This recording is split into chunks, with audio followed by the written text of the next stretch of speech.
Hey, Good Life Riders, welcome back. This week it is extremely cold. Today it was, I think, -2 at 7 o'clock this morning, and it felt like -22. So there is no riding this week. But I want to talk to you a little bit more about the Insta360 camera and the software editing. I'm going to show you today how to edit like a pro on the PC. So sit back, relax, and enjoy the show.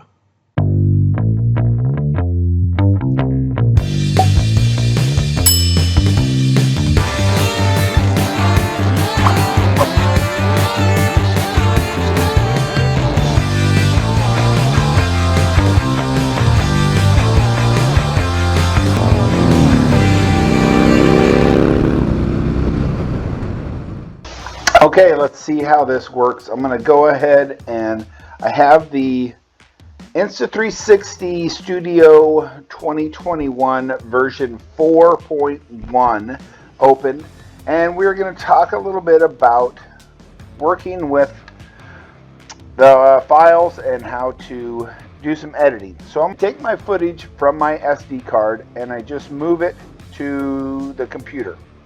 And then if I choose one of these files, we'll choose this one right here, and then you can see it opens, and you can actually open multiple ones if you want, or just one. I generally like to work with just one. And as you can see, I've already done some editing on this particular file.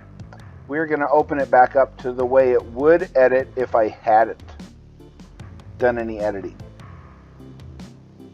So as you can see there, it puts it back in the basically the 16:9 footage. And I am going to change to, when you first open them, they will come in a 360-degree view. You can see the two clicks up above here, 360-degree view and reframing. We want to be in the reframing process, and we are going to kind of go to the beginning of the footage. Generally what I will do is kind of scrub through the footage where I want to begin editing. As you can see, this particular video is 15 minutes and 13 seconds long. Editing on a huge file like that, I've done some that way, but it's a long process. And I'll kind of go through and show you how we run through this process. So let's say, for example, we want to start here and we want to reframe this so it looks at us. So there's two ways you can do it. You can turn to where you want it set, and then you can go over here and hit this plus sign and says, I want to add a keyframe. You also notice there's a hotkey there for Control K. So we press that and it brings up this little window here.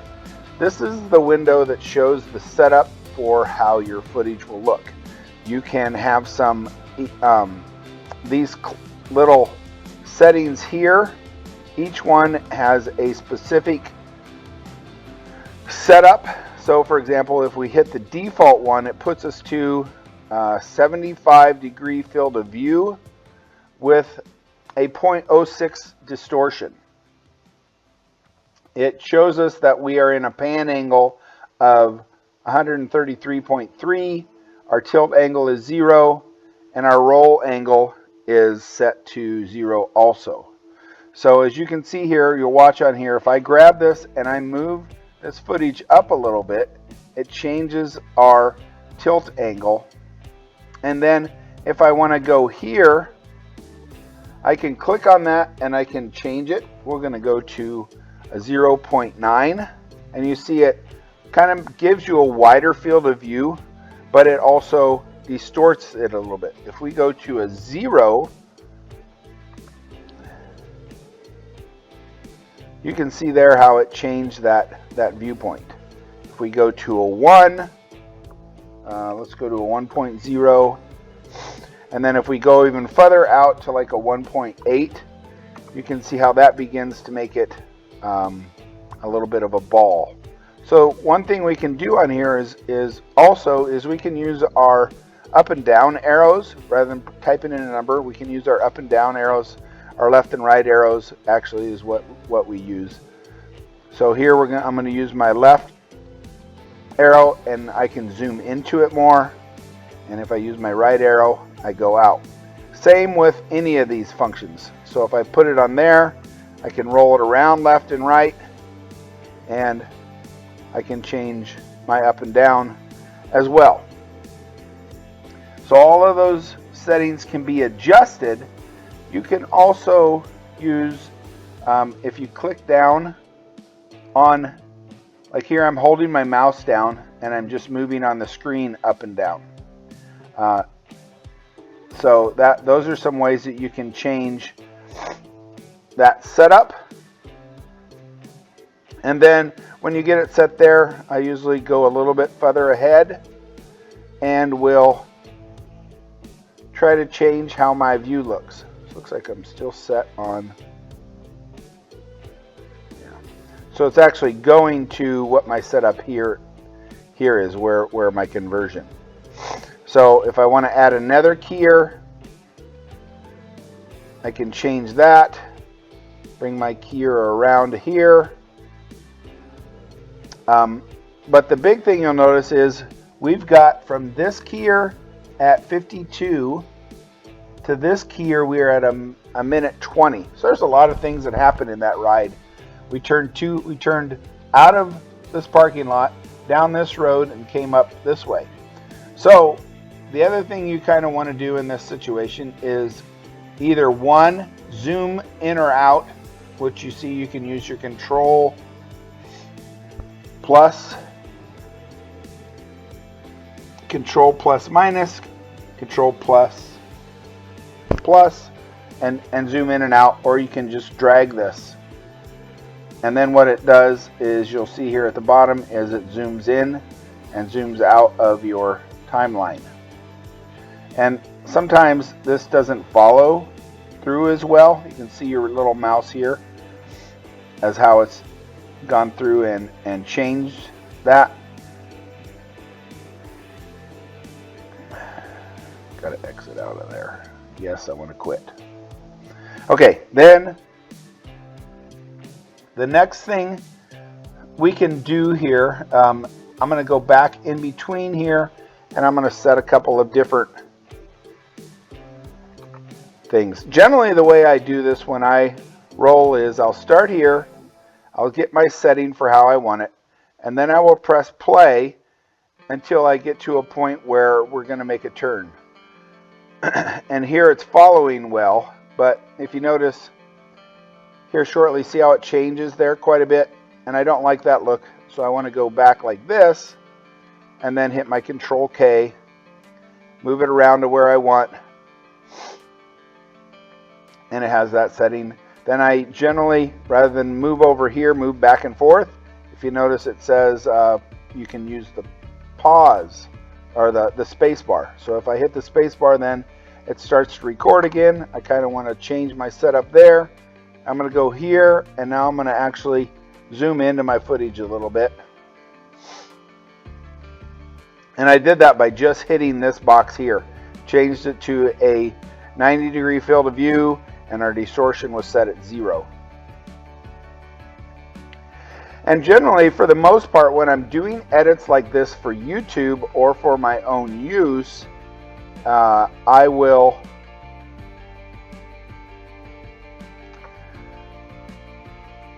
keep it in the 16:9 ratio, and I will also just move along so that I can get the view that I want to see. I'm going to go to about here. And it just becomes something the way you want it to be edited. As you can see, this footage is, just us driving around in town. So it's not something where you want to see some really great, beautiful scenery. But the nice thing is when you're riding, if you're wanting to show the scenery, I'll show you how this little whole transition sequence shows up when you actually play it. But if you're wanting to actually see all the scenery and everything that's around you, you can use these slow pans around the viewpoint to be able to see what it is that you're seeing. Sometimes I've noticed there's a little bit of a problem. If you notice, my viewpoint went from there, and I had to come back to here. I had pulled that footage. So I went from this viewpoint, and then I pulled it around this way, remember? But sometimes in the edit, it will bring it back the other way. And the one thing I found for how to kind of fix that is I'm going to remove this one, and I'm going to do it again. I'm going to go to about here, and then I'm going to change my viewpoint to point just at him, and I'm going to zoom in a little bit more, and then I'm going to see how that plays back.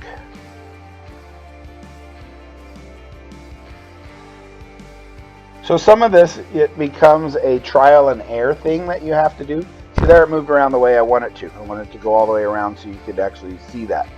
Now, one thing you have to be careful with too is, if you notice when I made that move around, I was also zooming in. So it kind of gets kind of warpy when I'm making those kind of moves. So one thing I could do is change it back to the 90. And then I could, shortly after that, make another keyer that zooms us in to the footage. Now, when we get our view around, we can see that wide, and then there we get our zoom in. And here it's moving back around to this footage. So there's a really slow zoom all the way around to get back to the other. And the reason it does that is, if we look here, we have a negative 333.8, and this one is a 17.4. So in each time you move around this, it adds. See how it added another. Now we've been around one complete time 360 degrees, and now we're going around the second time 360 degrees. Now here I can set it back to the way I had it there. That's one nice thing you can do. Okay, so another thing that we can do with this is, I'm going to zoom out of this footage just a wee little bit, and we're going to go to our difference between there and there.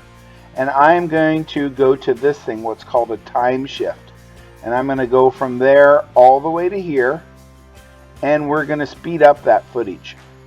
Now when we click on that, the general setting is for it to automatically go to 2 times. If I drag my little thing here, I can change that all the way up to 64 times. Now I don't want to go quite that fast, but we'll put it at 16, and I'll show you. We're going to shorten up our footage, and I also will show you how that's going to look. So now we've sped up that footage, and you can see it's going a little bit faster. Still kind of waiting around to get going. Now another thing it does when we do this is it gives us a little bit of some warp. If you notice, our footage is kind of giving us a blur. It really shows up after I have edited that footage out. So I'm going to change this so we're not making that kind of move. Now if we go back and we play that again, so as you can see, the big thing you have to do when you're editing this footage is you have to do some trial and error. That's kind of one of those things that, depending on how anal you are about how your footage looks, you can get quite a bit of editing into it. See, like for example, there I'm at 90. I don't really like the way that looks. I want to go back and do it like this, and I'm going to set this one at 90, and then shortly after that, when we take off here, I'm going to bring that wide right away and go there, and there I've made that move again, and I'll add another one. And if we zoom into it, you know, see how it says there's just one there? There's actually two of them. See how there it shows that there's one within that. There's actually two right there. There's one, that's two. Now let's go back and let's play this, and you can see how that's going to make that footage look.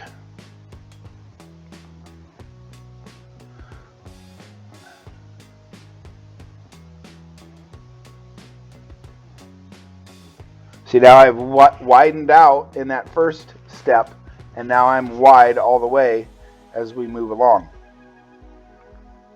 So the other thing you want to do with your footage is, let's spread it all the way back out to the full 15 minutes, is I will go to the beginning of where I'm wanting to start my edit.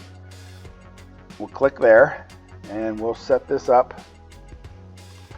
Control K with one of those viewpoints. And then I'm going to go here and click on this that says Mark as Trim Start Point, or Control I. So if I hit that, now it changes that little marker from the beginning of the footage to in at approximately, and gives me a new 0 point. And now my footage starts from that 0 point and goes to the end. I can also, depending on how much footage I want, I can go in here and bring this one in as well. And now I'm only working with 1 minute and 33 seconds of footage. So all of that is in how you use it to edit the footage, and then you could actually zoom in here a little bit more and be able to work with a smaller amount of that said footage versus the big 15-minute piece. Our footage that we started with is still 15 minutes, but here I've gone through and I've moved into it and am working with a smaller bit, and then when I go to edit or go to export, I'm only exporting that 1 minute. So it really depends on what and how you want your footage, how long you want your footage to be. Now you can also go back and look at the other video that I did, a little bit of a shorter version, and me comparing this to the GoPro player editing. And you get some other key points where I talked about doing some of your stitching optimization. There are a lot of other things over on this right side. Tells you what kind of stability, flow stability you want, the direction lock, if you want it. And what that direction lock does is it keeps your camera footage, pointed in the same direction all the time. So those movements that we have in this footage where it's moving around like that, it wouldn't do that. It would stay pointed in this direction all the time, which gives you a little bit of a different look. And then also other things with your stitching, if you use the sticky guards, if you use a dive case, you can add all those, and it changes how your stitch is. I've used this camera underground, or not underground, underwater, and didn't have a dive case on it, and I think the footage looks kind of odd. So if you're going to do underwater stuff, you may want to consider purchasing a dive case. And then there's other things such as true audio, whether it's focusing on the voices, whether it's focusing on the action, or you can just leave it off. Since I usually use other footage where I'm talking from my GoPros or from my audio recorder, I usually just leave that off and don't worry about that. Now here's another thing you can do is in your footage, if you set it up for this, at the base of where you have the camera mounted, see it says bottom there, it's going to go through and put this little icon. So if you had, like for example, I have added my Good Life Riders logo to that on some videos and done that, but for the most part I leave that off. Projects, I have not done much with projects, so I can't speak on that. We will speak on that at another video. So these are a lot of the different things along the right side of the software, and along the left side is where it has things like all the camera files. If you actually plugged your SD card into your computer, it would show all those files on there. This is if you had set a certain folders for your favorites or videos for your favorites, and then here it will show you your exports. So the other thing is, once we have our edit completed, and then we go down here to the thing that says Start Export, and we click on that, we can go through and choose if we want to export this as our reframed video, or if we want to export it as a 360-degree video. As a 360-degree video, it will turn it into an MP4 file, so that then you can upload it to YouTube, or you can put it in another video editor or whatever.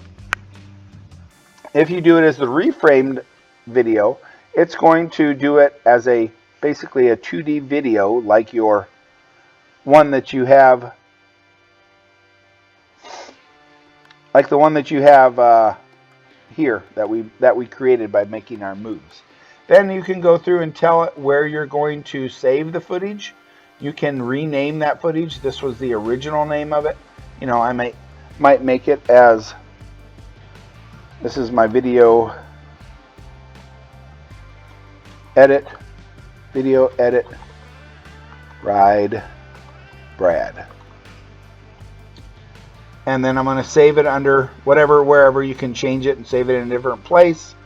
You can, you know, if you've got parameters you're going to set, you can adjust your bit rate. I pretty much leave it for most of my videos in the regular 75 megabits per second. If you want to increase that, you can increase that. That will help you with if you're going to slow the footage down in your regular editor.